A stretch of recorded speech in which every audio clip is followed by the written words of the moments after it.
Hello everyone, I'm Jalen. I am the biology manager for iBridge, and today I will be answering some questions in order to help you start your new journey in the IB, especially if you're thinking of getting a biology course, to either make your decision certain or just make sure that you are prepared for what you're about to face next year. And yeah, so first of all, I'd like to start by stating what I really like and also dislike about this course. So I would say that something that I really like is that because I'm into such biological, or maybe I'm interested in medicine, it's such an opportunity that allows you to grasp and understand biological concepts in a really intellectual level, compared to maybe other courses such as the AP or maybe MEB diploma if you're in Turkey. So in that essence, if you're into such biological concepts, especially HL biology, will be amazing for you because you will go really in depth into concepts that you really enjoy doing.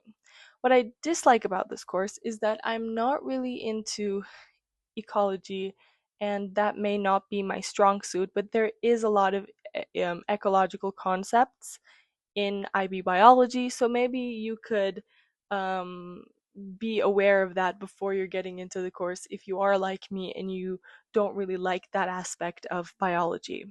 Um, Secondly, the hardest part about HL biology for me, in that sense, would be the amount of information that you are being fed and that you are being taught, and how to keep up with this. Because oftentimes during the IB program, you're doing a lot of stuff simultaneously, such as your IOs or you're writing IAs, and you have so many different classes. So the amounts of topics and information that especially HL biology gives you may be difficult to kind of handle and keep up with. What I did to accomplish this was that I would have daily review sessions of biology so that I could keep up. And during exam season, I wouldn't burn myself out by trying to learn all of the topics once again. Also, something that I would do differently in this course if I had to start from the beginning would be that, especially during the second semester of your teaching, you kind of start to get a little bit of lazy because the holidays come around and you start being a bit bit slacking off in that essence, and that's what happened to me. So what I would say is that even during the holidays, not every day, but if you could get in a little bit of revision, it really helps you to stay in the pace, because when you return back to school, it's really sudden and you may not expect it to be like that. So for me, I think that's something that I would do in order to not kind of fall into that loop of burnout.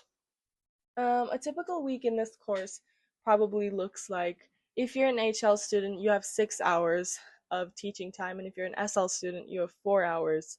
We mainly go through topics and I would say that at the beginning of the course, at the beginning of the year, the topics go on a bit more slowly and they are much more easier.